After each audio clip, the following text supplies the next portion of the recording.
at us doing a thing together. Look at us doing a thing. Will there be a party about it? If there's a party about it, tag us in, baby. Whatever you need, celebrate. Because that's the thing we'll do. We will celebrate you. I'm anti-bill for sure. Anti-bill for sure. 110% of the time, it works every time. Hey y'all, welcome to this episode of Hustlin' with Harges. I'm Courtney, a theater maker, sewist, knitter, nonprofit strategist, and certified TV nerd. I'm here with my co-creator and real-life sibling. What's good, people? I'm Tyrone, a motion designer, 3D artist, animator, self-proclaimed king of the nerds, and card-carrying film snob. And yes, I am the younger sibling, which means I bring the innovation and the petty. This podcast is our creative living room, a space where deep combos, pop culture mess, and entrepreneurial chaos, and sibling joy. Whether you're a maker, a dreamer, a burnt-out artist, or just nosy, this show is for you. Let's build something dope together. So pull up, hit that subscribe, text your cousin, and let's go into Hustling with Harges. Big dog Courtney, what's poppin'? How you doing this week? How you doing this week? I am doing strong okay. Okay. It's a strong okay. Solid 5. Hard 5. Because, the world remains a ridiculous place. There's just a lot of very serious, very real things happening. Yes. And trying to figure out both my place in it and my duty and responsibility in it, while also trying to stay sane. Yeah. It's a very real thing. So I feel like I have a handle on some of it and completely no handles on the rest of it. Is there something I can do as your sibling to help you navigate this? Oh, that's a very sweet question, bro. No, I mean, I really enjoy doing this. Right. Right. Give fuck. No. No kidding. Getting to do this podcast, which I know sounds a little silly and self-promoting, but it's fun to have a project that is changing something that is new for both of us. So we're both coming at it with the exact same level of expertise, because a lot of the ways we've gotten to work together or even in partnership have been it's a thing you're good at and I'm learning, or it's a thing I'm good at and you're learning. And this is the thing that we are both learning in together. And then, there's some things we know how to do that come from our respective creative spaces that we get to apply to this space. But we are at a very similar level of expertise. So it becomes a thing where we are actively learning together, where we are actively trying together. And that's real cool. So that is also a way of staying grounded in a really wild time, because it's we get to learn and try this thing together, and it's fun. That's so beautiful. I like doing things with you too. Oh, that's great. Don't tell nobody that though. Keep that to yourself. Don't tell nobody that. Not for anybody else to know. Tyrone, what happened with you? How you doing, bro?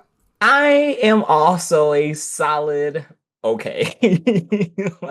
This week has been a creative struggle for me. It has been both I've enjoyed watching beautiful things and have inspired me to make beautiful things, and then the beautiful things that I want to make I don't feel are good enough, or I can push them to the next level, but I don't know what that next level looks like. And that has been a struggle for me this week. But doing the podcast also helps me break up the creative block. It helps. I'm going to look like a terrible big sister if I don't ask you, how can I help you? You don't have to. The creative block? You can't.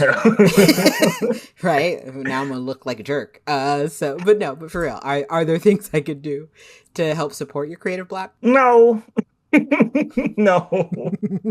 It's just, good old fashioned ADHD and depression. But seriously, it is just, I push myself in these creative ways that while other people have been creative in the way that I am creative, nobody in our immediate circle or even extended circle is going through the things that I am going through creatively. I'm sure everybody's had creative blocks and the creative ways and in their own creative ways, and have been inspired by something that has then drawn them to make something through this inspiration, and then it the like finished product or the or at least the process is not what you want it to be, and then you're frustrated. That's where I am. I'm just general frustration. The world being on fire doesn't help. So. Whatever do you mean? Everything's fine. It's all cool. No, I get that. And, the great thing about creative frustration is that it does not last. It is not a permanent state of being. It's like, how do you take care of yourself just while you're in it? And having something else to like, the thing just might get kickstarted somewhere and you just don't even know where that is. Yes, that's very true. Thank you for that. Now is the time for the main moment, the part of the show where we dig a little deeper. Whether it's creativity, culture, chaos, or care, this is where we pull the thread and see what unravels. What we're talking about today is what it means to thrive in chaos, kind of inspired by just what the world is. We're going to gesture wildly, just point at a thing that's probably broken right now. Knowing that the world is a chaotic place that can be hard to stay focused and present in, we're going to just talk through, like, how do we take care of ourselves? How do we take care of each other? How do we generate our creative and or community or relational processes in chaos? So our first question in this conversation around thriving in chaos is, how do you manage your creative practice when life is lifing? That's a solid question. I don't think I do it. I don't think I manage my creative process in like a healthy way when life be lifing. Because a lot of my creative process also is my entertainment. So like being inspired, watching movies, playing games, watching TV, those things I draw inspiration from that, which is a part of my creative process, which I then take to my like actual creative process of steps and making things. I have been really more consumed with like, and consumed is strong, not consumed, but like engulfed. Right. Right. Taken. But like with resting has kind of been, which is like a strong, very important part of the creative process.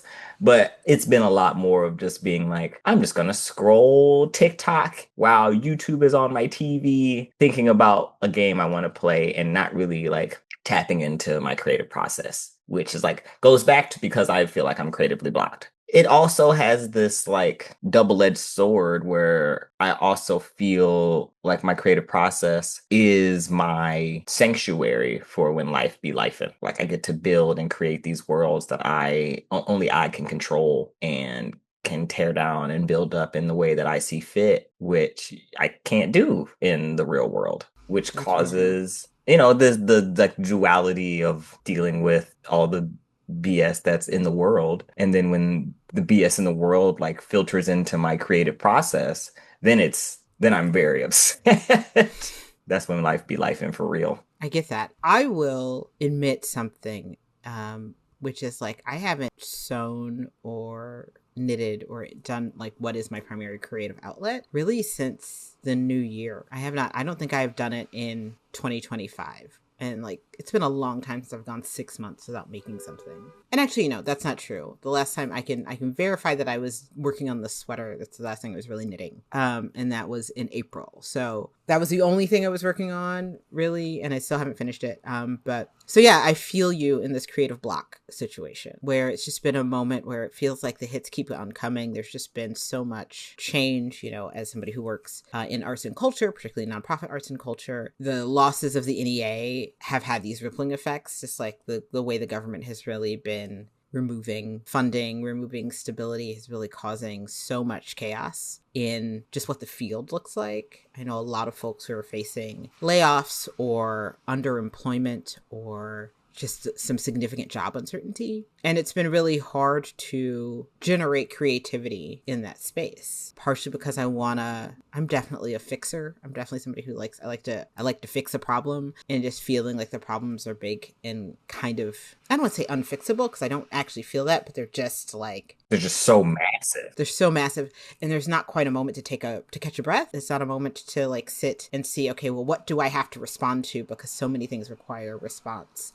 across a variety of fields. And like, again, while arts and culture is where I am working, it's where I'm most grounded, also understanding like the ways in which ice is everywhere, or the ways in which this particular administration is destroying so many things that create. The administration is destroying so many things that have these ripple effects that create additional insecurity, and that are also just like violent and harmful. So it's life is lifing. Life is so very lifing. Life is aggressively lifing, and so that makes it really hard to want to knit a sweater. Yeah, no, I totally get that. Where I'm like, I mean, I could work on this cartoon, but also like babies are getting snatched out of people's arms, and it feels so it's just hard to stay motivated in that space. And naming it is helpful. I feel really lucky, and then I get to talk to people who are actively engaging with the problem in some very intentional ways. I get to engage with folks who are really thinking about it in a big picture way, like not only how do we respond to the moment, how do we keep people safe in the moment, but how do we connect with other people's activism and direct actions and tactics, where it just becomes very much like, all right, how do we build a network of folks who are connected to each other and are actively moving this work forward? And so just getting to be in those conversations, getting to find some places where I can fit in and be supportive are helpful. But yeah, I will say, like, to the original question, managing your creative practice when life is lifing, is that I don't always. Sometimes my creative practice just disappears, and that is probably when I need it a lot. I think that's a thing that we deal with a lot as creatives, where like I think we punish ourselves when life is lifing and we aren't doing our creative process. We're like, oh, I should be doing this. Like, this is what this is my outlet, or like the thing that keeps me sane. And sometimes the world is too messed up to do anything. Just resting alone is tiring. So I get it. With that, knowing that, we can't solve the world's problems right now as much as we would like to, let's make commitments to each other and to our husband with the Harges family, right? To the cousins listening. Let's make, what is a promise? What is a way we are going to just engage creatively that's not just the podcast over the next week? I think I am going to start doing more Epic Flower Sack content. I'm going to start like recording myself, even if it's just like on my phone, and like taking up space effectively. I'm going to push you a little bit. Tell the people who don't know about Epic Flower Sack about Epic Flower Sack. Along with my friends Corey and Dee, we've started we're building an animated series called Epic Flower Sack, The Rise of a Hero, which is based on the food and culinary traditions from around the world, primarily of Black and brown cultures. It follows Hero, who is a magically imbued being called a Loreborn, who has the power of static electricity, as he has to find the 6 pieces of this magical artifact called the Golden Loaf. If he doesn't find them, the evil wizard Sourdough will plunge the world of cornucopia into chaos and darkness. Oh no. And ink. Double oh no. I'm not promoting it the way I should. I get very self-conscious about like hearing myself and seeing myself, which is why I started a podcast with my sister. I think it's because it's not mine. Like, I have a team and I work with it, but the fact that I've put like my heart and soul in this, it feels very personal and vulnerable to be like, hey, people that I respect and love, I'm working on this thing that I would really love for you to be a part of, or to see, or to help fund. It gets very frustrating. And so that's how I'm going to improve my creative process, is I'm just going to just start recording. That's fantastic. I mean, I get it. As somebody I am an extrovert raised by extroverts, and of the two of us, we're extroverted in very different ways. I won't say very different, but our extroversion manifests in different ways. So I appreciate this idea of taking up space. I'm somebody who I feel like I take up a lot of space. I don't really apologize for it, but I also do try to be aware. I try not to step over people, but I like to be a big personality in a room. And so I appreciate the idea of making it a point to take up more space, right? Of saying, hey, no, I'm doing this thing, and making it less about the response, even though I know you are very thoughtful about how people are responding, but just saying like, no, I believe in this thing and I'm going to talk to you about it, and I want us to continue to talk about it. Yeah, I'm proud of you. You can do that. I'm happy to support. Thank you. This is a very serious episode. We're starting this way. We're going to go into, there's going to be some nonsense. It's fine. Don't feel. I love it. I love how like, okay, we're going to get super real with you guys for a little bit. So my commitment, I'm good at being busy. I do a lot of things, But I recognize sometimes I do things that I feel like look like work and aren't necessarily that is the most vulnerable or most necessary. Tyrone and I have talked about this off the podcast, but I will share. So I'm not really a designer, but I love to play with design. Right. I like branding. I like to make a cohesive suite. I'm the type of person who will come up with a business idea and then design the stationery, even though I haven't written a physical letter in 2.5 presidents, If you're looking at us on YouTube, Courtney made the background and we'll share it. But yes, but Courtney made the background. Courtney's made all our branding so far.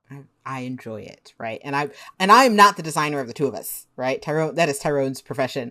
It's a thing I like to do. And it's a thing that I won't say unnecessary, but it is definitely a thing where I can put in creative energy around and feel accomplished, but it may not be the thing that needs to happen right now. Secret spoiler for our fans, I may or may not be designing some t-shirts. If you're interested, drop a comment in whatever platform, but I'm just playing around with it. It's do we need t-shirts? Absolutely not. We're early in this podcast situation, but I do to play. And so I recognize that is a creative way. I kind of distract myself from doing maybe something harder or something that would be more vulnerable creatively, right?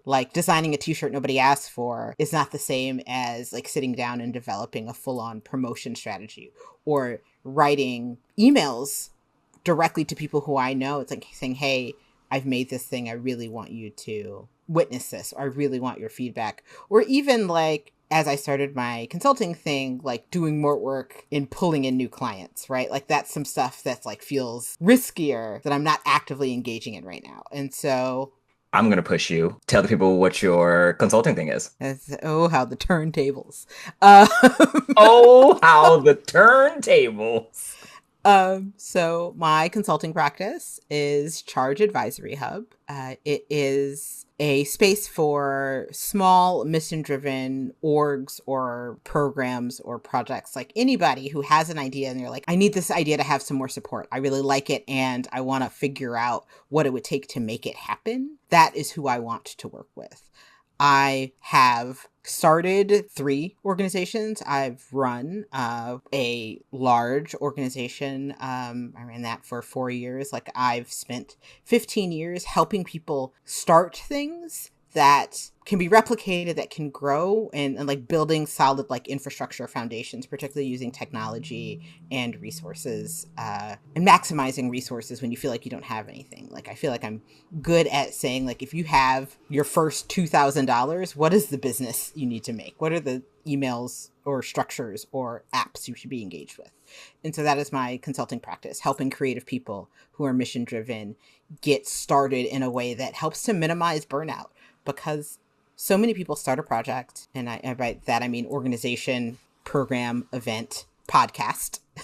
They start a thing and they exhaust themselves, trying to do every bit of it and prioritizing, frankly, saving money, because money is a really hard resource to get, particularly when you're starting something. I get that. However, what you end up doing is building a thing that has no ease points. Everything is hard. If you're manually sending your social media, right, you don't have a thing to schedule it, so you have to log into every app. It's all right, so promotion becomes a 6-hour adventure as opposed to something you could do in a half hour with the right tool. Yeah. Or you don't actually have a project management kind of plan where you're all right, who does what? What do I need? Or you're doing a whole bunch of things that you're trying to learn from scratch. Let's say you're not a bookkeeper, but you feel you can't afford a bookkeeper. So you don't pay for a bookkeeper and you try to teach yourself bookkeeping when really all you want to do is launch your project. Yeah. And so you end up hating your project because every time you engage in the project, you are doing all the stuff that you don't want to do. Or you end up avoiding the things that you don't want to do, again, because you hate them. And so then your project doesn't move in the way you want it to because it's stuck by this thing that you don't want to do. Kurt, I think you're talking to me as well. It was I'm not specifically. I'm just saying this is the area that I am trying to work. I also have jokingly said that I'm good at understanding business. I feel the clientele I really want to work with, I just named the clientele I want to work with, are people who are reluctant to spend money, which is not a good business strategy. That is not a good audience to work with. There are better audiences to work with.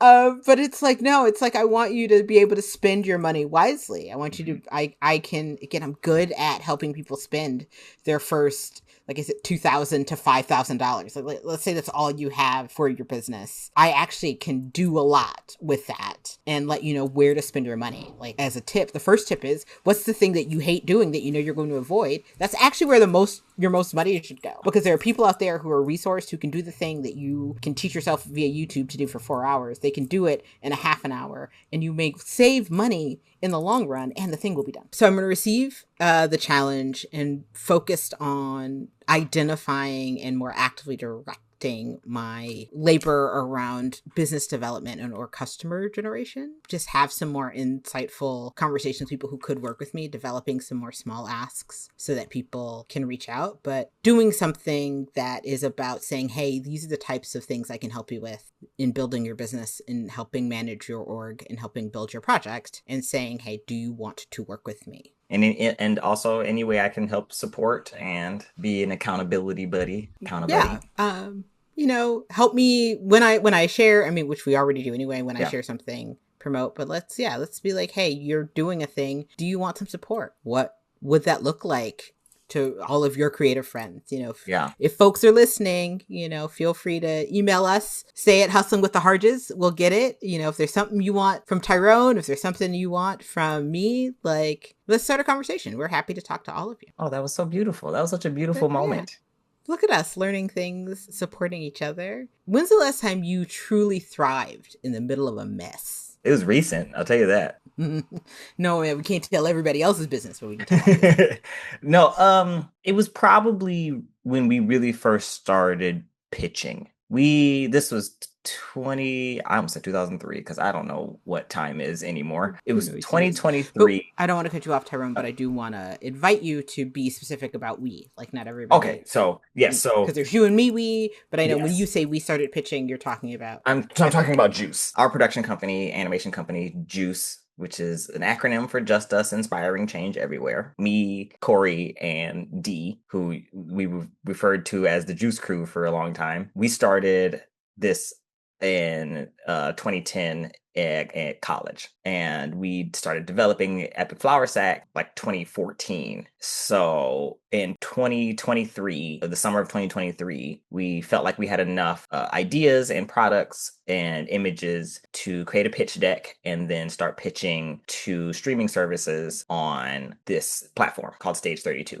Utter chaos. We had no idea what we were doing. It was a lot of like haphazard images that we rendered, and we are like taking concept art, putting it into our pitch decks, which we are creating and writing actively as we're also getting and filling out pitch forms so we can set up meetings. It is a very chaotic and super scary time. We had never pitched before. I'd never discussed something this passionate, this close to somebody who was not involved in it, who was not like an immediate friend or family member. And the thriving moment came when we pitched. We crushed it and it was awesome. There was like a point system and it was out of 35 points and we got 34. And it was something that we were very proud of and very excited about. And we were very excited to move forward with the project. And then the writer strike happened.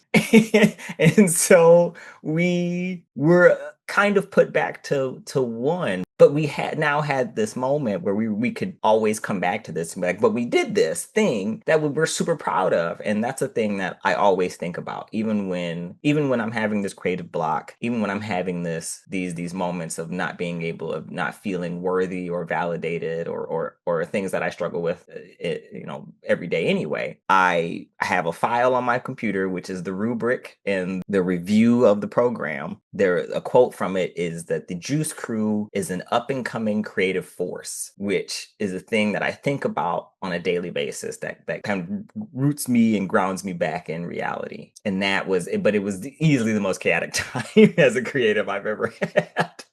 It was terrifying. Yes, creative force. Yes, leaving an impression. Work. So it was terrifying, and I hated every minute of it. But we did it, and that was the thing that was important to us. That we did it. What about you, Court? Where What was the last time you thrived in chaos? I have a surprisingly emotional reaction to this question. um, and I didn't, yeah, fam, we prepare, we have questions, but I hadn't really considered what my answer to this question was going to be until we got here. And I realized it was in closing of Buy for All. So I am the former CEO of a nonprofit named Of Buy for All. It was a global nonprofit that served arts and cultural organizations that helped them make mutually beneficial connections with communities that they wanted to be connected to. So it helped museums, choruses, theaters, dance places, like build healthy and thoughtful connections to the communities they wanted to be in. I was the CEO for just under 4 years. And in the fall of 2024, realizing there was a funding shortage, realizing that there was some chaos imminent, realizing that the tide on people's participation, on willing to build healthy, equitable, diverse, inclusive relationships with communities was waning, that people were not showing up to those relationships as much. The board and I decided to close. I learned many things, but I felt like I was both thriving in the sense of I fully felt responsible and like held in my leadership. I had to facilitate this closure. I had to support my employees. I had to communicate to our audience. And I felt just really confident and supported and clear in my role as CEO and my role as a leader and facilitator of this moment. However, the chaos really was just in what it means to close. Like the level of emotional response other people had, people who had not really worked with us, people who had not actively engaged, they had deep, deep feelings that they kind of expressed at me about this closure, where they're like, no, you can't go. Well, have you tried all of these things? And it's like, yes, we've tried. It's like, and nobody has approached this closure with any type of, nobody was flippant. It wasn't necessarily the first thing we tried, but people were just like, well, no, I had to deal with people's feelings of failure, where they felt like, well, by closing this, like, what does it mean? Like, how did you fail? And I was like, no, we showed up in a lot of ways, and there are ways in which the audience didn't show up back. And that's just feedback. That's information and data we have to take. But also, again, the world changed. So what people were willing to show up for with their priorities in like 2021 when I started was very different from what it was in December of 2024 when we had to say, we have to let this go. And the chaos was deep and big and real. I realized that people's jobs were now going to be lost. So wanting to take care of that team, realizing that like we have resources that we have to figure out where they go, and educational tools, some really thoughtful pieces, having to understand where they go. And also just being super clear that like this is the right call, and frankly feeling affirmed once this administration got in and is wreaking the havoc it is wreaking, and realizing the system in place, I was like, that was a very hard moment, and that was the right call. And so I felt like thriving in chaos at that moment really was about holding my leadership, being really clear about my priorities, taking care of the people who need to be taken care of, and also understanding that this really hard, big thing has to end at this moment. This is the safest, kindest, most thoughtful moment for it to end, because otherwise it's going to end in a big fiery mess. Like, oh snap, we don't have any money tomorrow, I have to lay everybody off with no warning, or we're gonna owe something, or it's going to be this other form of hardship and tragedy I can't even see, which is what is happening to a lot of places in the world. And I was like, oh, okay, being able to kind of read the tea leaves around like this, there isn't going to be support here, and there are resources we can put somewhere else, or at least the thing I can do, if I can't save this thing, the thing I can do is allow people a thoughtful and cushioned runway to exit. Yeah, and that felt like the most recent time, at the very least, the last time I truly thrived in the middle of a mess, because that was a mess. And I know that was really hard for you too. Like I remember like just watching you navigate through that was like really inspirational, because I was like, this is a hard thing to have to do. I don't know if I would have handled it as graceful as you are. I'd have been in there raising all types of hell. They would have they'd have been sick of me. They'd been sick of me. You didn't hear me yelling all types of explicitives out of this room. I mean, I hear you. There's just nothing to be fair. There's nobody to raise all types of hell with. If there was somebody to yell at to make that different, if there was somebody to, if there was, if there's a place I could have full on Karen'd out at and like it would have shifted it. I can't promise I wouldn't have done that, but that wasn't it. It really was like, it's about to get hard in a way that we can't manage. And to go off on a small tangent around that, like, I think there is value in recognizing the things you can't fight. Come on now. Let's get into it. Oftentimes people are like, no, we can do that. Or we can surmount that, or we can overcome it. And I was like, you can't actually overcome everything. Some of it will just kill you. Sometimes the overcoming isn't fighting. It actually isn't being the more dominating force. It isn't conquering. Sometimes winning is surviving to be able to then go gather more resources and be able to come back fully resourced, right?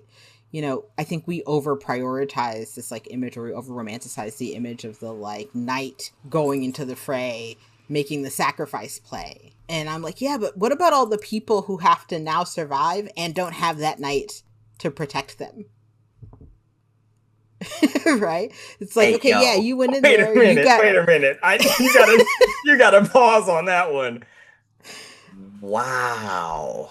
I'm serious though. What about like, now if you were the last stand, okay, yes, you get your trumpets and you get your hero play and we all cry. And then there's a moment 5 minutes after where like the dragon you went to slay is still alive. And now we don't even have a knight to fight. Some poor farmer is going to pick up a crook and like go for it. And I'm like, well, what about doing a thing that allows these people to survive in this moment to then come back and fight when you're actually resourced?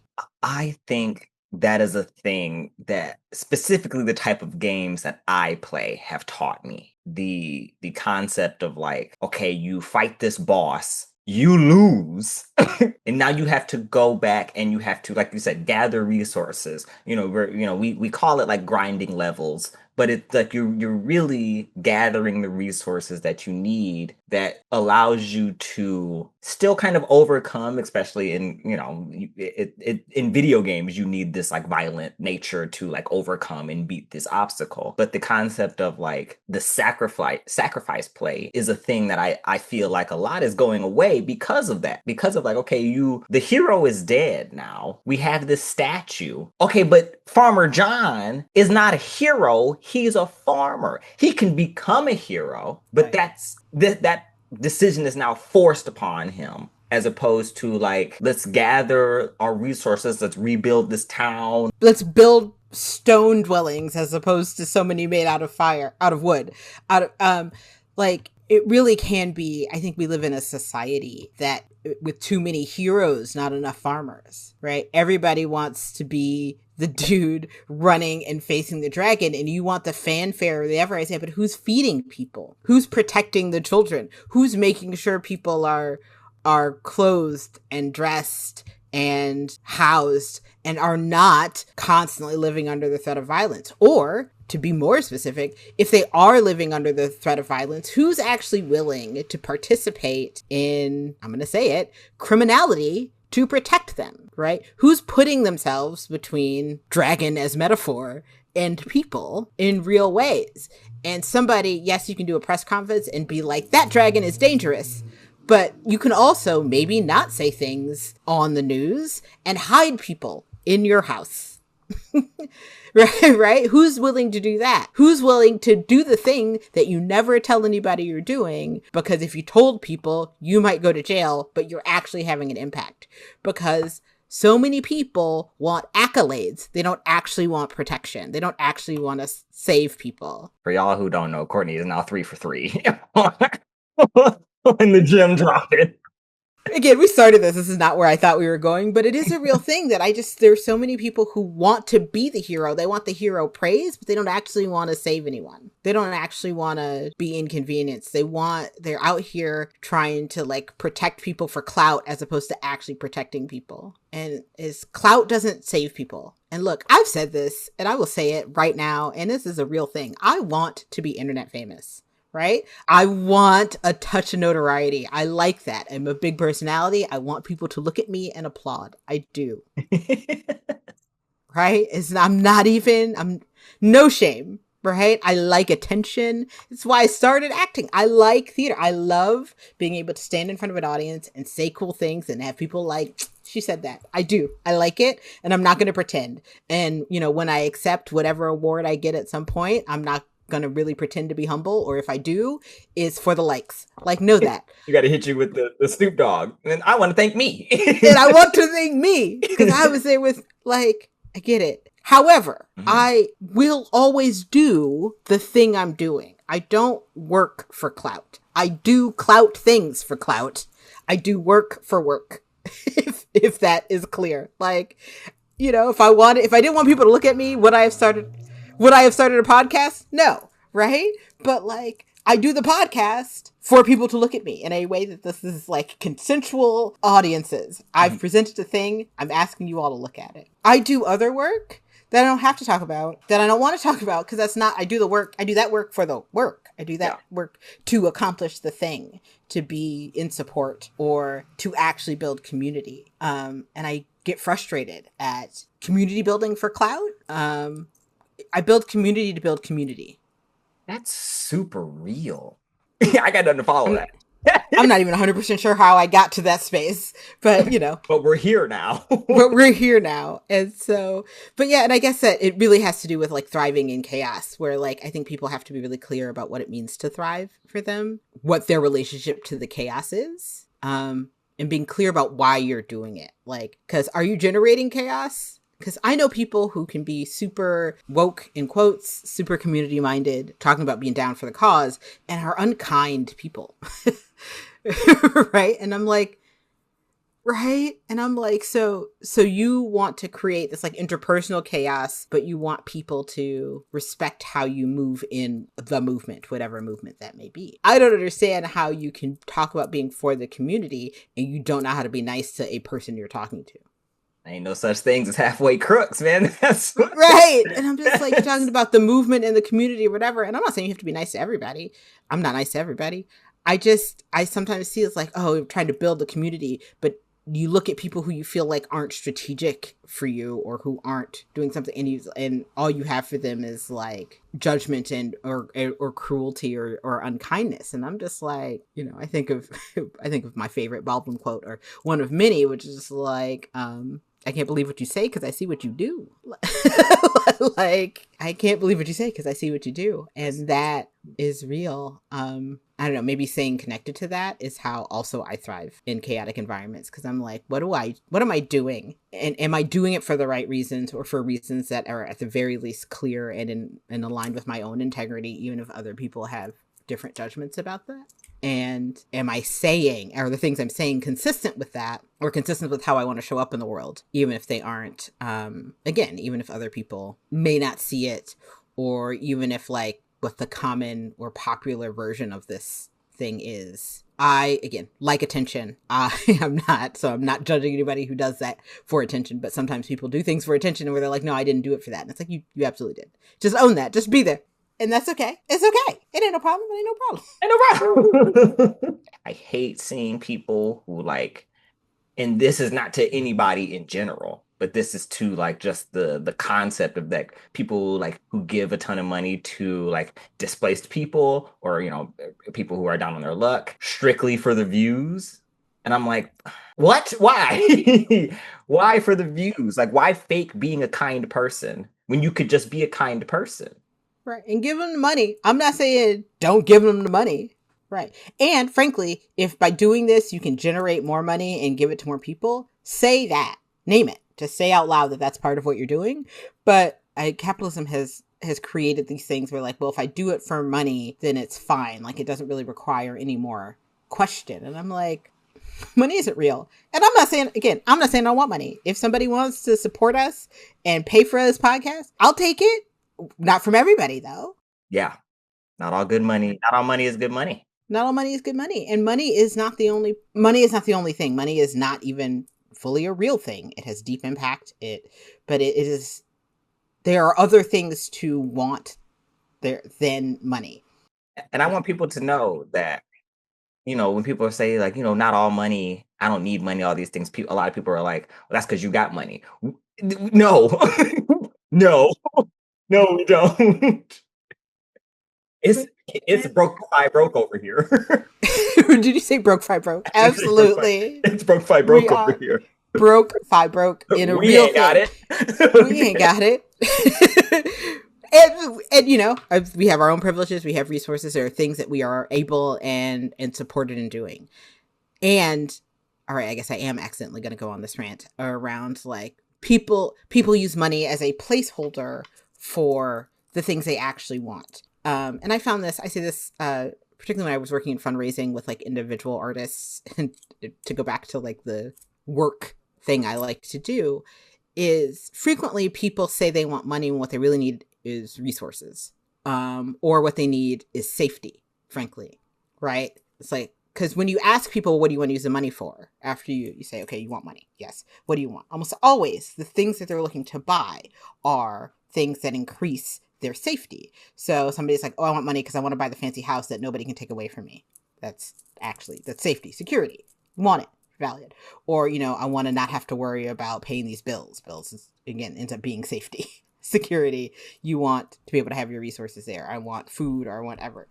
And even when you go to, I want a fancy car, if that's something people want, almost always it's like, because I want social capital. Like almost nobody, I know I'm using absolutes, but almost nobody's like, I want a fancy car that I want to park in a garage and I want nobody to look at. Almost always it's like, I want the fancy car because that gets me social capital. That will get me a date that I want, or will get me this popularity that I want. So what you actually want is community. You don't actually want money. You want the things that money provides access to, right? And capitalism has said that money is one of the only ways to get those things. But that isn't true. You can have community, you can have connection, you can actually have safety in ways that aren't just about having money. Money becomes a shortcut to get to those things. Those things are valuable, right? And capitalism has said that the only way to now have safety, security, community, connection is by having money. And that is a way that society and capitalism have lied to us about what's important. In many ways, diminished our ability to cultivate those things without money. And it sucks because humans are so good at building things. We are actually good at community. We are actually good at creativity and creating safety. We are good at connection. And we started to really receive the consequences of what it means when we are so focused on making money that we stop using those other skills. Thank you for this rant. I'm gonna step off this. I'm gonna pack up this soapbox. I'm gonna take a brief walk. But no, like you want connection. Nobody's like, I want the Lamborghini because again, I just want to stare at it with nobody else. People are like, I want a Lamborghini because I want to drive slow on South Beach. I want people to look at me. I want people to respect and revere me. I want a baddie of any gender next to me in this Lamborghini, gender neutral baddie. I want my baddie of choice in this car next to me. Or I want this fancy house to bring all the people I care about to it. Or and it's like, oh, the thing you actually want is, again, community, safety, connection. There are real resources that I get that money has to get you, but it didn't have to be that way. And if we really start thinking, how can I build these other things in ways that aren't just about getting more money, aren't just about stacking that paper, aren't just about, cheese on the burger. Like, shout out to Corey, the Chicken LaFetia. That Chicken LaFetia. Yes, Corey White. But how can I build these other things? And when you focus on building those other things, you can find so much more abundance 2, you can find that your skills are more aligned, that like it's like, oh, maybe I don't have to sell everything, maybe I can actually just be a good friend and build community that way. And 3, you also find like creativity. You find that you have a healthier, I think, relationship to generating money and knowing what place it has in your life, what place capital has in your life, as opposed to it being the only thing you're focused on. We got super deep on this one. Well done. I just asked you how you were doing. That's real. We got it. But this is like the organic stuff that we do. Like we talk like this on the couch. If you made it this long, welcome to the family. So we're introducing a new segment called Here's the Thing. Welcome to Here's the Thing, where one of us gets entirely too invested into something and the other one has to keep up. It's deep dives, hard takes, and the lore you didn't know you needed.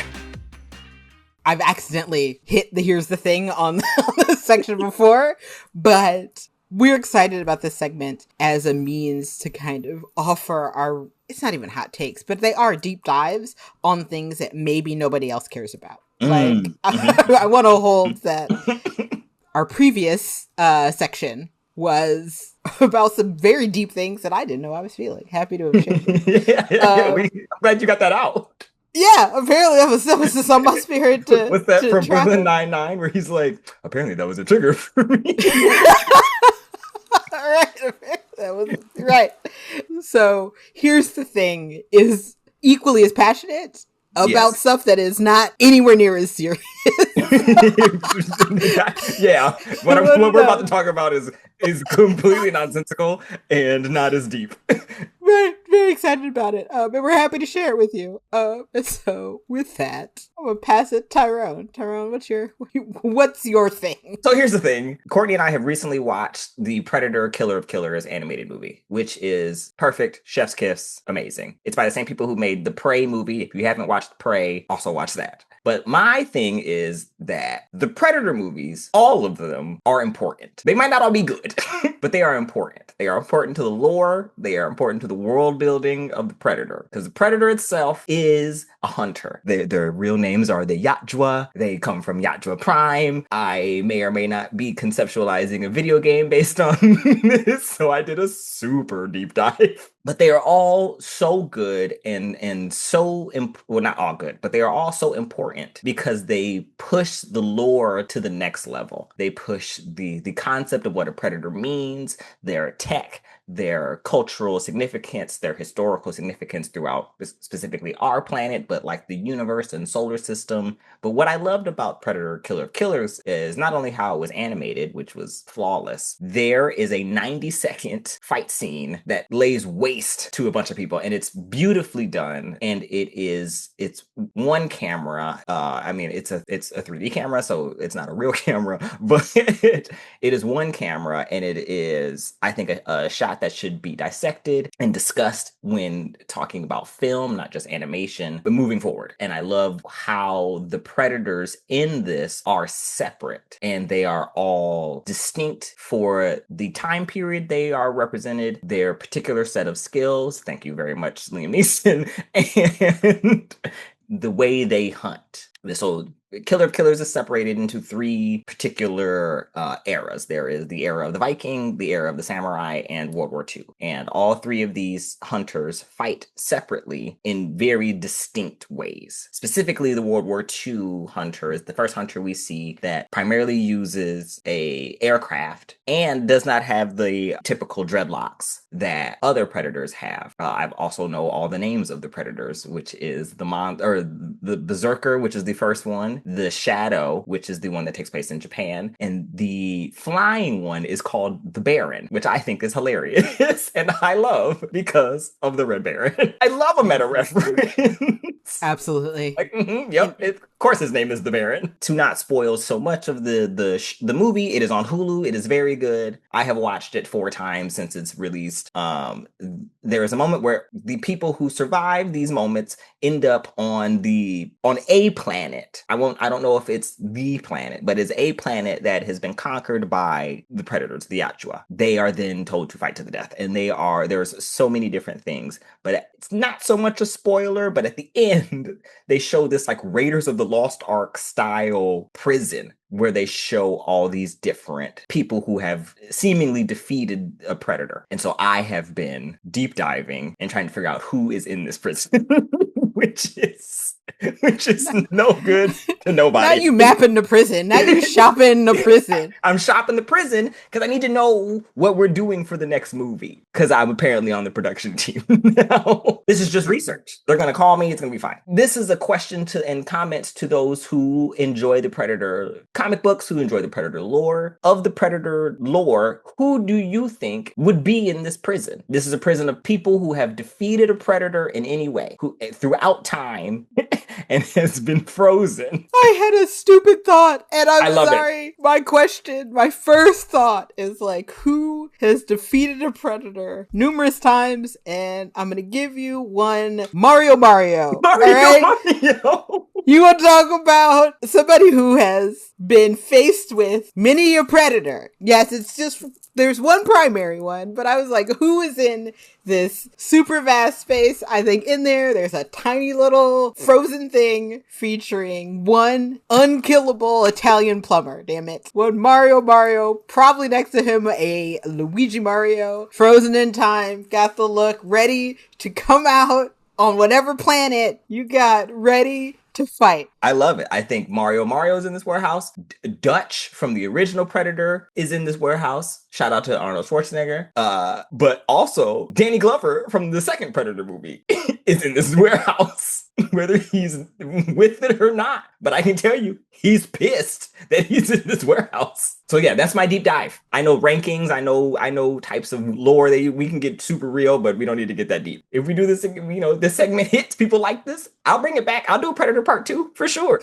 So my here's the thing is actually I will name about something I don't know that much about. I know enough. However, I feel so strongly about it. It deserves some time. I have deep opinions. The deep dive is, again, less informational, more emotional, and I'm also still right. So we're going to talk about my deep dive, or my here's the thing, is about the first family of comic books, the Fantastic Four. And why I hate them. I hate the Fantastic Four. I have a deep, just unfettered loathing for them because I think conceptually they are one of the worst written groups in comic book history because they are an examination of 4 prototypes. And the 4 prototypes are smart, strong, angry/impulsive, and girl, right? And part of why I think Fantastic Four movies keep failing is because foundationally they have these notes that they have to hit, but they aren't complex. And I also understanding the history of comic books, understanding the things that need to read visually. I get why. I have full understanding of why they aren't necessarily complex, right? Like you need read to stretchy, you create this visual distinction. If you have the Thing, Rock, also big, strong visual distinction. You get Johnny Storm, right? Fiery, impulsive. So sometimes it's angry, sometimes it's impulsive, depends on what writer wants to engage with that day. And then Girl, Sue Storm, whose whole power is literally that they don't have to draw her when she's inconvenient. She literally disappears and shit gets real. It's so good. You're like, oh, what happens? Well, she's here to like serve as this emotional center. She takes care of her brother. She takes care of her husband. And then shit gets hairy and Invisible Woman. Done. Disappear. She's in, get her out of the way. Right? Girl, go. And like, it just becomes such a clear manifestation of like, all right, there are 3 types of men, and they are the smart men, the strong men, and the angry, impulsive men. And that's it. That's all they get to do, right? And so Reed is always like focused, and he's like, guys, maybe we don't need to. Giving you all like Walt Cleaver era, right? And then the Thing, it's clobbering time. Like, that's it. This is a complex individual who is also dealing with the fact that he's a giant rock man living in the world. Can he be sad about that? No. He's angry because strong is it. That's all he has to do. And then you have Johnny Storm, who's just out here literally fiery. Like, literally. It's not a metaphor. He's, in fact, on fire. And as the Human Torch. And I'm like, there isn't subtlety. There isn't constant engagement. And yes, I recognize that we've expanded Sue, and I understand she has force fields and she can be strong, but it's also still such a gendered trope because she is literally just the protector, right? Her job is either to disappear or to keep everybody else safe. Like, that's great. Right? Like, that is the woman's job in this space. The reason I also say it's girl, because it's not woman. Like, she's not really presented. Yes, she has a husband, but she's still presented in this diminished, gendered way. And as, you know, I was a girl, I am now a woman. I understand nothing against girls, but it does feel like she's just like pushed off to the side as just female feelings. And when they're inconvenient, if she can't be useful in the sense of creating a force field so they don't have to experience anything, they literally disappear her. She is in fact invisible. And I'm going to name that I will be watching this new Fantastic Four. It does seem interesting. I hope Pedro Pascal and his charisma can just like push through the concept. I hope maybe somebody has figured it out. But almost all the adaptations, the film adaptations, have had super charismatic people who have been able to lead other franchises. Looking at you, Michael B. Jordan. Looking at you, Chris Evans. Oh, yes. You know what I'm saying? Like, these are people whose charisma can carry a lot. And the fact that they haven't been able to successfully launch this franchise, to me, shows a fundamental issue with the core of the franchise and the characters. Like, it's because, again, the core characters are just smart, strong, angry girl. Yeah. And you can't write compelling, maybe somebody can. It's hard to write compelling drama narrative around that when the archetypes you're dealing with are, well, that one's smart, so he's going to be smart at it. And that one's angry, so he's going to be angry at it. And that one's just strong, so he's going to have to fight somebody strong, and then the girl is going to disappear. Like, that is your movie. And somehow we have to make all of those things viable. And again, I believe somebody can do it. I will say, I don't think anybody has yet. And somebody, maybe a wonderful audience member, is going to come in and you're going to point out to me the comic book where this works. Sure, I believe you. And easier to do in comics. I'm not saying writing comics is easy. I'm saying it's easier to do in comics when you don't have to have a whole person, where you literally have the panels, you have the image to tell the story, and you don't have any of the other stuff. You get to pick exactly what's included, which can also happen in film, but I think they fall apart on film because you have whole people acting around them. You have things that they have to respond to, and they have to just be more complex in how they engage in the world than they do in a comic book panel or a comic book. Somebody may have successfully been able to do it in a comic. They are, again, the first family of comics, so I understand their popularity. And also, ultimately, I think they are really, really hard to write in a moving or an interactive medium because it's really hard to write a compelling story with smart, strong, angry girl. You know, they say, man, something's wrong with, if everybody fails the test, something's wrong with the test. Something's wrong with the test. And you're telling me none of those casts could really be compelling? And we got 2 movies out of the Chris Evans ones. We got 2 movies out of the Chris Evans one. Captain America, you tell me he couldn't carry this film? You're telling Chris Evans carries everything. Chris Evans carries a commercial about parking a car. Oh my God, Smart Pack. He could charisma his way into a commercial about parking a car. And you couldn't get a Fantastic Four that was, like, interesting at it. You can't. Is the material. I think fundamentally there's a problem with the material. Too. The cast is solid. Jessica Alba, Michael Chiklis. Mary Washington is in those movies. She is. And again, my issue, yeah, you're on to something, is the source material, right? Yeah. It is the source material. And again, I'm also not like hating on the writers. I think to stay quote unquote true to the core of what the Fantastic Four is, there's not enough core there. The movies can either be accurate in quotes or good, right? Talk about it. And I think our movies have been more accurate than good. And if somebody can hit that, like, Christopher Nolan Batman reset where you get the core of it and can write a compelling story, it could be great. This next one may be that. It may be. I mean, it is in the Marvel machine now. They understand the core of many of the movies. They understand the type of movie those characters are in. I believe in it. I'll also say their success rate is not 100%. Their success rate is high. Definitely more wins than losses by a large margin, but it ain't 100%. It's not all the way. Here's the thing: I hate the Fantastic Four. That's really what it is. Courtney's had a lot of TED Talks today, and I really enjoy being here on the receiving end of that. So moving forward, this is slowly becoming my favorite segment of the show, which is work hard, play hard. Quick tips to get you through the week with a little more strategy, a little more joy, and just enough mess. And today's thing we're going to talk about, which kind of continues our first conversation, is about balance. So where are you struggling to find balance between your work and play? I am struggling to find balance between work and play because I'm decidedly not a workaholic, but I do like work. I like problem solving. And so particularly in balancing working for myself, working with some orgs, and having some creative endeavors, like this podcast, like I'm finding, and because I enjoy some of the work, it's hard to just find balance where it's like, no, am I always working even a little bit? Like, if I'm scrolling on TikTok, IG, or even YouTube, frequently I'm scrolling like work-related things. What is a good ops system? How does this video look? How are these people promoting their podcast? And so it's still like work light, even if it's not work, or it's like, I want to try, I talked about being a kind of frustrated designer. It's like, how would I make this happen?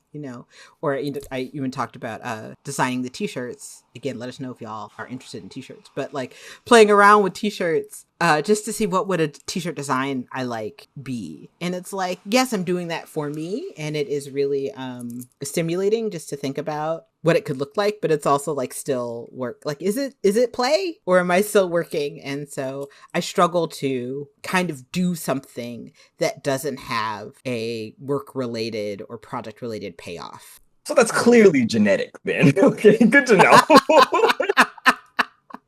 I do the exact same thing.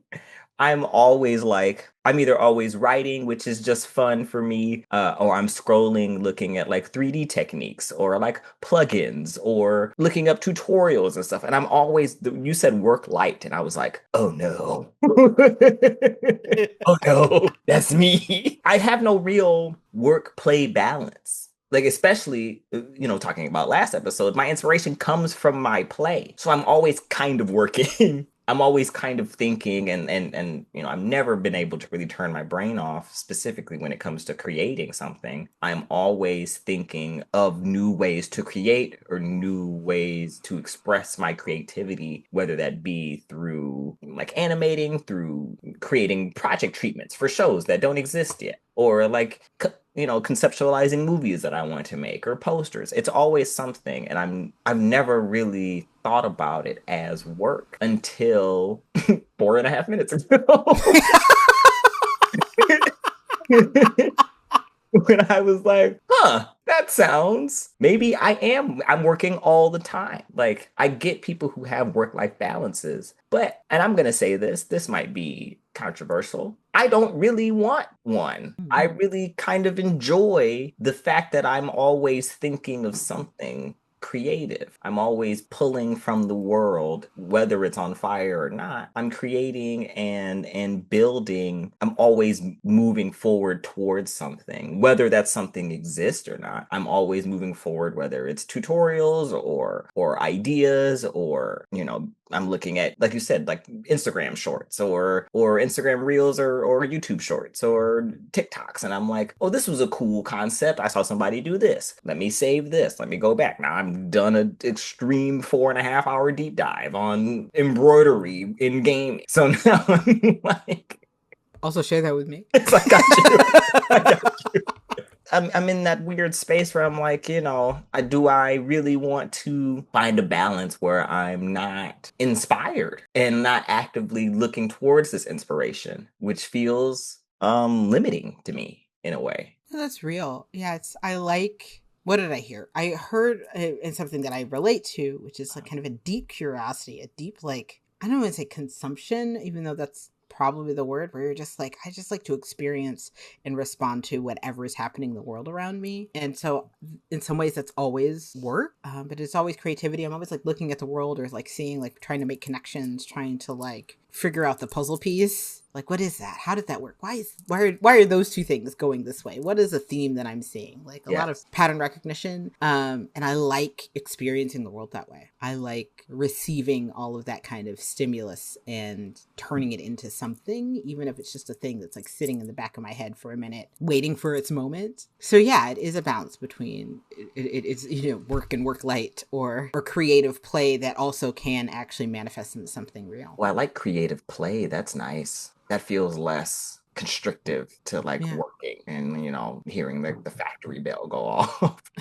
Right. So the question that I want to ask is, what's a surprise that you got from this week? No, I think that is, I'm in deep thought about it. But yeah, like what is something where you're like, oh, this worked out differently than I thought it would be, or yeah, in my like in trying to find balance, like where do I find the surprises, right? And it's a great question. I'm not sure I have a thoughtful answer, but that's not going to stop me from answering it. So at one of my jobs in the last week, I had to really like think through my work plan, right? I was surprised by how positively activating that exercise was for me, where it was just like, okay, these are like at the top of it, it was like, these are the roles, objectives. Like, this is the problem that my job is trying to solve. And then it was, here are the projects or the things that need to happen. And like, here's this list of those things. And here are some tasks for it. But it was just, it felt really generative, because it was like, oh, these are all the things that I could be doing. These are the things that we're going to focus on doing. This is what the task needs. I felt really aligned in the clarity. And I was like, oh, I need to build more of these for different things. But just being able to say like, this is the order, and these are the things that like may not get as much attention, but they are on my list. These are the things that I'm really focused on right now, and this is how I'm doing it. And it was, again, really activating for me to be able to think about it and just to sit and focus and be like, this is the plan. And then be in conversation with my colleagues about it, because they were also able to have insight into like, okay, what's Courtney doing? But also, what does this mean to you? This is what this means to me. And I am somebody who is super motivated by clarity. Like, I feel like my brain does a thing where it can hold a bunch of chaos, a bunch of different things in ways. And the metaphor, the way I experience it really is just like, things are moving in my head and all these different shapes. And all of a sudden they like stop, they sit, and they sit. I wish I had a better metaphor, but in some ways it's like the old school popcorn popper, right? Where it's just the kernels are just like popping. And it's like all this stuff. And if you just wait long enough, they all settle into the bowl. And that is how problems kind of appear to me. I had a bunch of information. We'd been working and they were all up there trying to figure out what it was. And then I just got to sit for a moment and think it through, and it settled. And all the popcorn was in the bowl. And I was like, yeah, this is it. It surprised me because I wasn't fully expecting that level of clarity, or it feels like alignment. I love that. Yeah. I had a follow-up question and you answered it, because I was like, what does that feel like? Because I'm sure not only like mentally that feels good, but I feel like physically and spiritually that something settles. Yeah. For me, alignment, it feels like a pitchfork. Like, I wish I could explain it, but it feels like in my body, it is a stillness of like this, it like hums for a second where you're like, this is the right path, as opposed to feeling like, I know, dissonant. Where you're just like, that doesn't feel right. The alignment isn't there. The pitchfork hasn't quite met the note yet. It's not. Something ain't something. Something ain't something, right? And then we get clarity, and it's not always the right answer, but I'm like, oh, this is the answer I can move through. This is where it is a moment of like, things just kind of stop. They settle. I tend to feel alignment like in my heart, literally. You know, people talk about where they feel it in their body, and there are a variety of places. And like, I feel the tension in my shoulders. Sometimes I feel like, oh, my shoulders are at my ears. All right, we got to let that go. But when things sing, it's like there's just a stillness, and it's not quite as profound. It doesn't feel like my heart stops or anything, but it is feel like this clarity, this note that's like the right one. I love that you said when things sing. That like, yeah, that really resonated with me. Where I was like, oh yeah, it definitely sounds like the cacophony of a chorus, and then everything just kind of hits perfectly. So yeah, so it was just surprising because I didn't think a document about like this is what my job looks like was going to inspire that, but it did. That's awesome. And I love that it was something that was not very left brain, but very more like analytical right brain that brought you this creative clarity, which is very, as you know, I love the concept that Courtney can do this. I have no idea how to be both analytical and creative at the same time. It's fantastic to watch. And I appreciate your ability to just like conceive a project and just like make it. Like I definitely am more, I want to say the word thoughtful, but that sounds judgmental. I totally know what you mean. But I mean, yeah, but I'm like, it's going to sit in my head for a lot longer than it is yours. And I love that because you're like, no, I made it. It's not quite think it, speak it, but it is very, but like, it's close. I thought a thing and I just made it. Here's the new arc that I just made overnight. And I'm like, I've spent 5 days on t-shirts nobody's asked for, just thinking. And I tend to sit until I find that alignment. Like it is like, to go back to the popcorn metaphor, or even the, do you remember that old school children's toy where it was like a clear dome and a bunch of actual like tiny balls in it? Yeah. As you push roll it, and like, yeah, right, and they just pop all over, right? Like I tend to throw ideas in my head like that, and I literally feel like them bouncing around, or it's like, is this the right note there? And then again, there's the moment where like they settle, or the one idea like makes it into the chute and comes out, and it's like, this one's ready. I've gotten good at sitting in that space. I'm just like, oh no, they're not. Nothing's settled. Nothing is picked up yet. Let them cook. Wait, we can throw this. Right. You gotta let them cook. Throw some more things in there, and then like let them see. And then sometimes like 2 of the ideas bounce off each other. It's like, okay, wait, no, now they're gonna merge. This is the right thing, and then it keeps moving until the one like emerges, like it stops, and it's like, that's okay. Now we go into that one. And so I tend to sit in that bouncy ball space for a long time, or at least long enough, and then I'm like, oh, this is the idea that's worth that either spirit or intuition or the ancestors want me to like run with a little bit, and then I'll push it a little bit, and they're like, it's still not quite there, so then it goes back in the ball pit, jumps around, and it comes out. And so then my ideas can take a while, but I also am like, no, it's just not, I've accepted not ready as a state of being. Okay, I'm gonna get now on my soapbox. Yes. I don't think enough people have the state of being of not ready. Like there is which is not to say that like, don't put it out because it's not ready. I'm not saying that. And I'm not saying the progress over perfection concept. I'm saying that like, you have an idea, and whatever that idea is. And I am also very much a proponent of doing this, where I'll just like, cool, we're going to do this.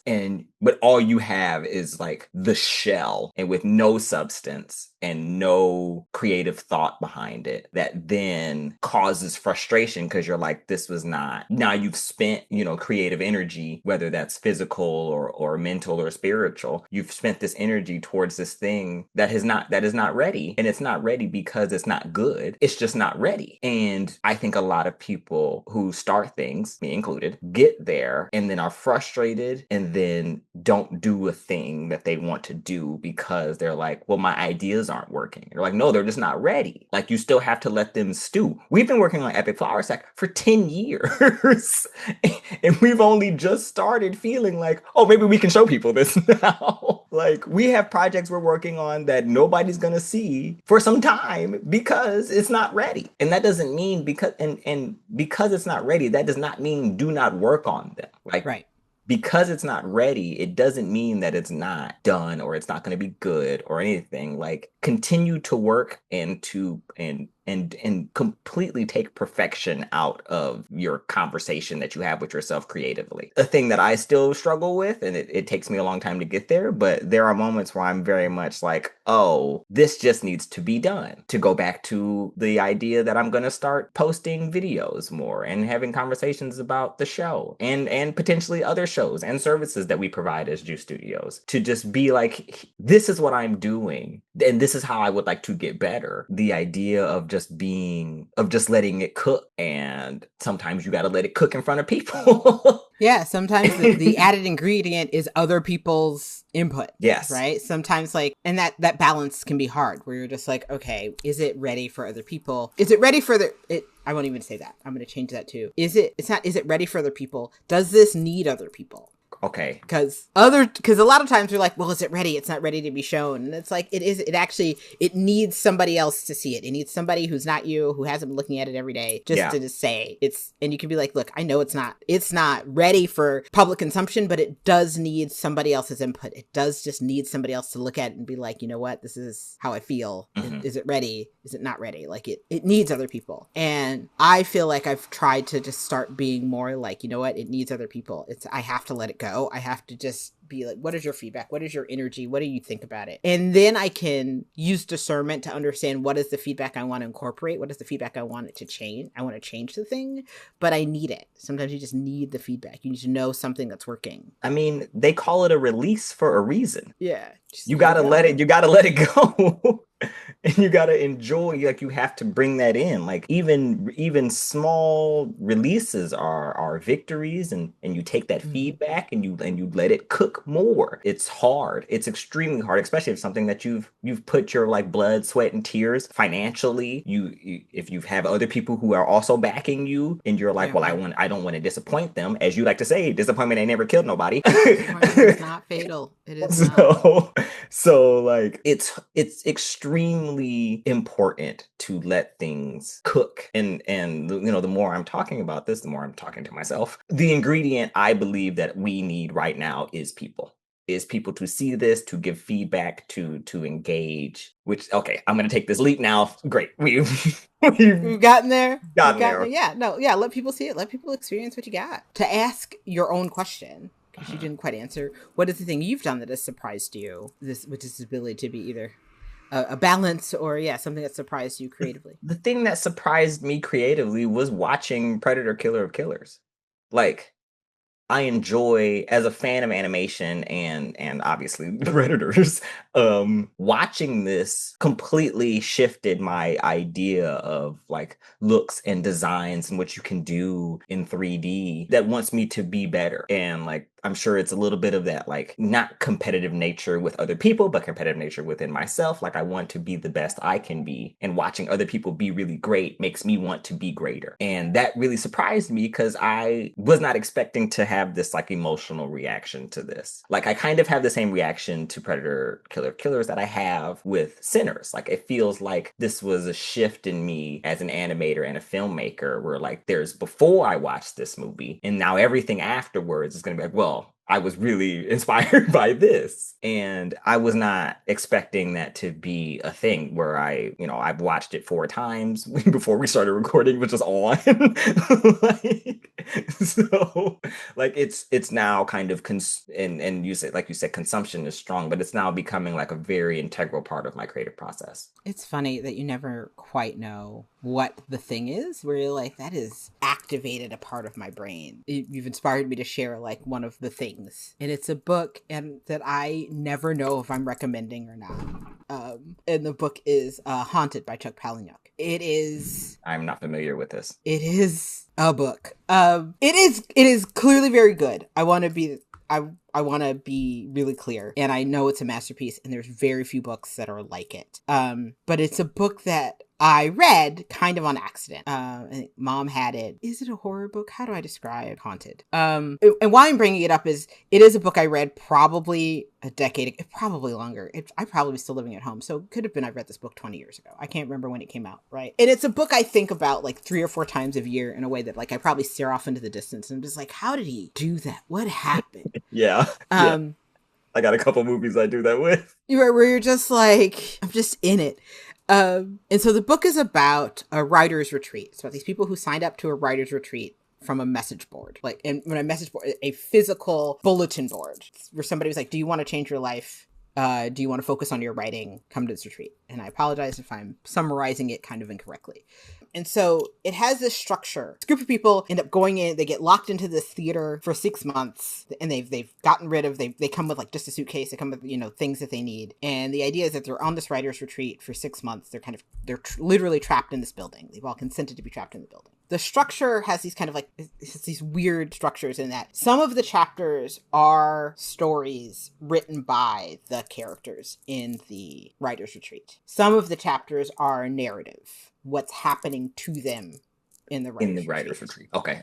It's a kind of similar structure to Watchmen, the graphic novel, where you had the short story within the story. You had Rorschach discussing what's happening. So, right, you had his letters. You also had the actual parable story, not the parable, the story about the doomed pirate. That story, and then you had the narrative. Gotcha. Haunted is similar in that there's a narrative of like what's happening to them. There are the short stories they're making, and each character, because there's so many, each character has its own kind of perspective. And this isn't necessarily spoilers, but I'm going to say like part of the retreat is that they want to be writers, but they actually all want to be famous. And so one of the things that they're all planning to write in their head is the story of how they survived the 6 months.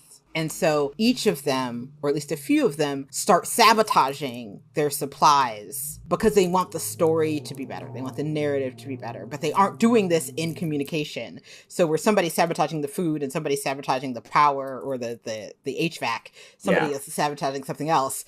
So now all of a sudden they have 3 sabotaged things. So like the amount of time they can stay here has gone from like 6 months down to 4 or whatever, but nobody actually knows. Nobody's communicating, and they're also all not great people. And so they're trying to do this thing because they want the story to get more harrowing so then they can become famous at the end of it, and or also they can be the ones who survive. And then they get to sell their story because the fewer people who make it means the more money for the people who do make it. This interesting meditation on fame, on creativity, on just people. And, it's Polyuk, so it gets weird. It gets weirder and darker than the things I'm describing. But I think about that book a lot, partially because some of my takeaways really are like, what are people willing to do for fame? Like they all were able to take 6 months off of their lives to just write their book, but they didn't actually do that. They needed the retreat and they wanted to harm people in the process because they needed the story to sell. It wasn't actually about writing the book. It was about being famous. And so like, what are those costs? There are also some really great stories individually. Like a lot of the short stories are semi-autobiographical for the characters. And so you learn about like what they're willing to do. Some of them are like just kind of outright criminal. Some of them are just really are insecure or are harmful. Like there are very few good people in the story. And so it really becomes this examination on like who people are, what their creativity is, whether they're willing to invest in creativity that's less than actually just focusing on being creative. Like that's one of the things that happens. Like they could have just, if you could take 6 months off of your life to come and write in this retreat, you could actually just do that outside of this. But no, you had to come to this thing, you needed this event, and you had to sabotage it so that like there is a more interesting story as opposed to like using your creativity to create a more interesting story, right? You could have imagined it. And like, so that's kind of one of the things, like, why are you generating hardship to make a story when you could actually generate a story? And I'm sure there are other analyses about it, but I got here just in thinking about like the things that like, it's a book that has surprised me because when I read it, I was super compelled. It's really well written. It's good. And every time I read it, or I haven't even read it again, but every time I think about it, I'm like, this is a book that hasn't left me for 20 years. And am I recommending it? I don't know. It is hard. And one of his most famous stories comes out of it. It's called Guts. And the preface to Guts is how many people have vomited when he's read this story out loud. Like the first 3 pages of that story are him recounting the ways in which him reading it has caused how many people vomit and or pass out. Like it's weird. It's so... I just read the synopsis of Guts. We can't say that out loud.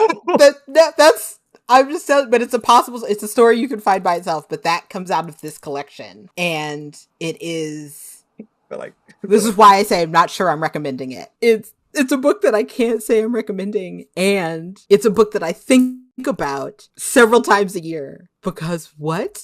What happened? How did you write this? What went on? How are you able to write several short stories featuring various writing styles? Like it's a book that I think everybody should read and then forget about, but then we should all talk about. Like I don't know how to explain it other than that. But yeah, just you talking about like not necessarily being anticipating Predator, Killer of Killers, like impacting you, even though it was there. Like this is a piece that impacted me, partially because it was a genre I never would have really engaged with, because like it's kind of a horror book. I think that's why Mom bought it. Yeah, I remember. I took it from her. I vividly remember the cover. Yeah, it's a very striking book. Yeah, and it's also celebrated its 20th anniversary, May 3rd. So that is nice. So that's it. So, but yeah, being a piece that I was just so surprised by, that has, I think, actually fundamentally changed how I experience art. And so it's clearly a book I liked, but I can never feel comfortable to be like, I liked it. Yeah. And like, it changed me as a person. And it is good. I recognize it as a masterpiece. Did I like it? 20 years later, I still don't know. I still don't know. Hilarious. Yeah. 20 years later, I'm still like, did I like it? I finished it. I am different for having read it. He is very talented. That's not enough word. There's not enough word there to describe my experience with this book. So hilarious. That's it. I realize that's another accidental deep dive. So good. Well, since Courtney can't do it, I'm going to do it. I'm going to recommend that you read Haunted by Chuck Palahniuk. Yes. And you comment and let us know how you feel about it. If you've read it already, let us know. You're right. If you haven't if you are squeamish, do not read it. If you are squeamish, do not read this movie. Do not read this. This is not a beach read. It is not. It can be. It depends on how you like your beach read. Go into it, loins fully girded. Like, it is not. It is not a casual read. Yes. Fully girded loins. Fully girded. Don't go in casual. You can't. This is not for play. You gotta want it, and it is worth it. I think you will learn something, but it is one of those books that is like, I see myself in a person, any one of them, and I do not like it. I wouldn't make those choices, but I also can kind of understand those choices, and that makes me need to be a better person. Like. It was like, oh no. Yeah. Where you're just like, I understand how you got there. And the fact that I understand how you got there, am I broken? Like, what is wrong with me? Because, again, people are not making positive choices. Yeah, fantastic. It's a fantastic piece of art. It's great. So I guess, just to bring it back to work hard, play hard. I know that was a tangent. I appreciate you all traveling with us on that. I want to say that, like, I don't know, my kind of play hard recommendation is step out of your genre. Try something that you think you wouldn't engage with. And like, try to look for recommendations in that space that are not what you would normally like, just to see what you learn about you in that experience. It's like, sometimes it can be hard. I think, we're talking about balance, right? What it means to work hard, play hard, right? But sometimes, as we talked about, as people who kind of work and then have work light, like not as much play, a way to play is to go into a place where that this is not going to, kind of stimulate the things that you normally like. And so going into a space, into an experience with some type of media where the practice isn't getting that same type of dopamine release, where the practice isn't doing the thing you like, where the practice here is like, what happens to me when I'm in a genre I don't like? What is my creative experience, or how do I feel when I'm experiencing or engaging with something that is outside of my wheelhouse? What is something I can learn from this as a practice? And so, yes, it's still it's a little bit of work where you're like, I know I'm watching this or experiencing this or reading this because it's not what I normally do, but what do I learn about what's happening here? What is something I can connect with? Yeah, no, I've got nothing. I got no notes on that. Keep it up. Yeah. So one of the questions I like to ask is like, what does my body feel like when it's not good at something? Like, we're so good at engaging with the things that we are good at. Like, what does newness feel like on me? How do I experience it? And how can I hold that space? To bring up Sinners one more time, I think of the villain when Ryan Coogler is talking about his inspiration for the villain, it's like, oh yeah, that's from Puss in Boots. What? Oh yes. What do you mean? Like, you're like, where's that? And he's like, no, That was scary. And I loved that. And so part of your inspiration for how the villains look or move in the world came from Puss in Boots.